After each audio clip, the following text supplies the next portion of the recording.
প্রিয় শ্রোতা বন্ধু, প্রভাত মননে স্বাগত জানাই। আমরা প্রভু যিশুর পার্থিব পরিচর্যার সময়কালে তিনি বিশ্বজনীন মণ্ডলীর সম্বন্ধে শিক্ষা দিয়েছিলেন এবং আবারও স্থানীয় মণ্ডলীর সম্বন্ধেও বলেছিলেন।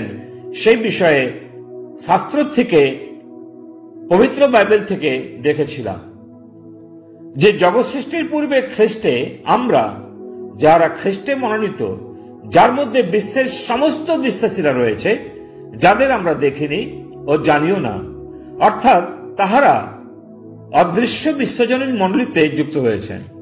কিন্তু আমরা স্থানীয় মণ্ডলীকে দেখতে পাই। তাই এখন আমরা যেটা চাক্ষুষ দেখতে পাচ্ছি সেই স্থানীয় মণ্ডলীর সম্পর্কে লক্ষ্য করব বা আলোচনা করব। ভৌগোলিক দিক থেকে স্থানীয় মণ্ডলী বা চার্চ হচ্ছে খ্রিস্ট বিশ্বাসীদের স্থানীয়ভাবে একত্রিত হওয়া। নতুন নিয়মে এই ধরনের একটি সমাবেশকে সমস্ত দিক থেকে একটি সম্পূর্ণ এবং স্বয়ংশাসিত সত্তা হিসাবে বর্ণনা করে। তাই প্রথমত একত্রিত হওয়ার স্থান, কোনো বিশেষ ও নির্দিষ্ট স্থান বা জায়গার বর্ণনা নেই, কিন্তু যেখানে 2 কি 3 জন তার নামে একত্র হয়, যেমন প্রভু যিশু মথি তার 18 অধ্যায় 20 পদে বলেছেন, কেননা যেখানে 2 কি 3 জন আমার নামে একত্র হয় সেইখানে আমি তাহাদের মধ্যে আছি। বিশ্বাসীরা বেশিরভাগ সময় ঘরে ঘরে একত্রিত হতেন, কোন স্থানীয় চার্চ বিল্ডিং ছাড়াই। ফিলিমনের পত্রে তার 2 পদে লেখা আছে, আমাদের প্রেম পাত্র ও সহকারী ফিলিমন, আপ্পিয়া ভগিনী ও আমাদের সহসেনা আক্ষরিপ্য এবং তোমার গৃহস্থিত মণ্ডলী সমীপে। সাধু পৌল একটি স্থানীয় গৃহস্থিত মণ্ডলীকে উদ্দেশ্য করে পত্রটি লিখেছেন। আবার 1 করন্থীয় 16 অধ্যায় 19 পদে পাঠ করি, এশিয়ার মণ্ডলী সকল তোমাদেরকে মঙ্গলবাদ করিতেছে, আক্কিলা ও প্রিস্কা এবং তাহাদের গৃহস্থিত মণ্ডলী তোমাদেরকে প্রভুতে অনেক মঙ্গলবাদ করিতেছেন। আবারও কলসীয় তার 4 অধ্যায় 15 পদে লেখা আছে, তোমরা লাইদোকিয়া নিবাসী ভাতৃগণকে এবং নুম্ফাকে ও তাহার গৃহস্থিত মণ্ডলীকে মঙ্গলবাদ করো। প্রথম শতাব্দীর মণ্ডলী ঘরে ঘরেই সমবেত হতেন। প্রেরিতের 1 অধ্যায় 13 পদে লেখা আছে, সেই উপরের কুঠিরে অনুমান 120 জন উপরের কুঠিরিতে একত্রিত হইয়াছিলেন।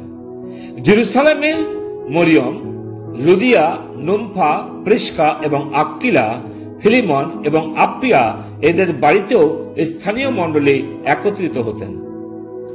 প্রেরিতের 2 অধ্যায় 46-47 পদে বিশ্বাসীদের ঘরে একত্রিত হয়ে প্রভুর ভোজ গ্রহণ করতেন এবং ঈশ্বরের আরাধনা করতেন। আবার প্রেরিত 5 অধ্যায় 42 পদে পড়ি, আর তাহারা প্রতিদিন ধর্মধামে ও বাটিতে উপদেশ দিতেন। স্থানীয় মণ্ডলী একটি সম্মিলিত প্রচেষ্টা, যেমন 1 করন্থীয় 3 অধ্যায় 9 পদে লেখা আছে, কারণ আমরা ঈশ্বরেরই সহকার্যকারী, তোমরা ঈশ্বরের ক্ষেত্র, ঈশ্বরেরই গাঁথনি। এর অর্থ হচ্ছে মানুষ অর্থাৎ বিশ্বাসী বর্গ এবং ঈশ্বর উভয়ে একসাথে মণ্ডলীকে গেঁথে চলেছেন। এটি স্থানীয় মণ্ডলীর বিশেষ কার্যের দ্বারা বিশ্বজনীন মণ্ডলীর উদ্দেশ্যকে সম্পূর্ণ করা। এটা প্রকৃতপক্ষে ক্ষণস্থায়ী। এশিয়ার 7 মণ্ডলীকে প্রভু যিশু কঠিন সাবধান বাণী দিয়েছিলেন, যেখানে পাপ জড়িত ছিল। কয়েকটি মণ্ডলীকে সংশোধন করা হয়েছিল এবং কয়েকটি মণ্ডলীকে ভৎসনা করা হয়েছিল। ইফিসিস্ত এবং লাইদোকিয়া মণ্ডলীদের বলা হয়েছিল, যদি তারা সংশোধিত না হয় তাহলে তাদের দূর করে দেবেন। যেমন প্রকাশিত বাক্য 2 অধ্যায় 5 পদে লেখা আছে, স্মরণ করো কোথা হইতে পতিত হইয়াছ এবং মন ফেরাও ও প্রথম কর্ম সকল করো, নতবা যদি মন না ফেরাও আমি তোমার নিকটে আসিব ও তোমার দিব্যিক্ষ স্বস্থান হইতে দূর করিব। প্রকাশিত বাক্য 3 অধ্যায় 16 পদে লেখা আছে, এই রূপে তুমি কদৃষ্ণ না তপ্ত না শীতল, এই জন্য আমি নিজ মুখ হইতে তোমাকে বমন করিতে উদ্যত হইয়াছি। প্রিয়, অতএব স্থানীয় মণ্ডলী নিজেদের মধ্যে যেন ঈশ্বরের বাক্যের আধারে আদর্শ হয়। প্রভু যীশু 7 মণ্ডলীকে এতই কঠোরভাবে ভৎসনা করেছিলেন যেন তারা আদর্শ মণ্ডলী হতে পারে, কারণ মণ্ডলীগুলি প্রথম প্রেম পরিত্যাগ করেছিল। মণ্ডলীর মধ্যে কোনো প্রকারের উদ্দীপনা দেখা যায়নি। বর্তমানেও কি আমাদের স্থানীয় মণ্ডলীগুলির একই রকম অবস্থা লক্ষ্য করছি না? যখন স্থানীয় মণ্ডলী বলা হচ্ছে তখন বুঝে নিতে হবে আপনি এবং আমি প্রতিটি বিশ্বাসীর খ্রিস্টের প্রতি প্রথম প্রেম পরিত্যাগ করেছি। আমরা নিজেদের আত্মিক বা অআত্মিক নয় এটাও বলতে পারি না। সত্যই বিশ্বাসীদের অবস্থা করুন।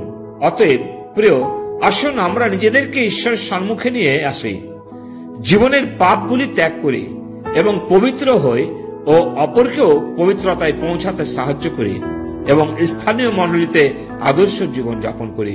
প্রভু তিনি তার বাক্যে আমাদের আশীর্বাদ করুন, যেন আমরা খ্রিস্টের মণ্ডলীর প্রতি আমাদের দায়বদ্ধতাকে আমরা এড়িয়ে না যাই, কিন্তু তার প্রতি আমরা বাধ্য থাকি। প্রভু তার বাক্যের দ্বারাতে গৌরবান্বিত হন।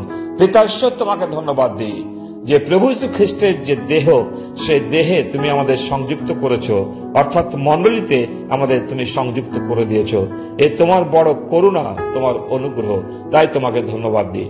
তোমার বৃহৎ পরিকল্পনা মণ্ডলীকে নিয়ে, সেই পরিকল্পনার মধ্যে তুমি আমাদের রেখেছো, তোমাকে ধন্যবাদ দিই। আমাদের অনুগ্রহ দাও যেন আমরা সেই পরিকল্পনার মধ্যে থেকে প্রভু তোমাকে গৌরব প্রদান করি এবং নিজেদেরকেও পবিত্র রাখি। প্রার্থনা প্রভু যিশু নামে চাই, আমেন।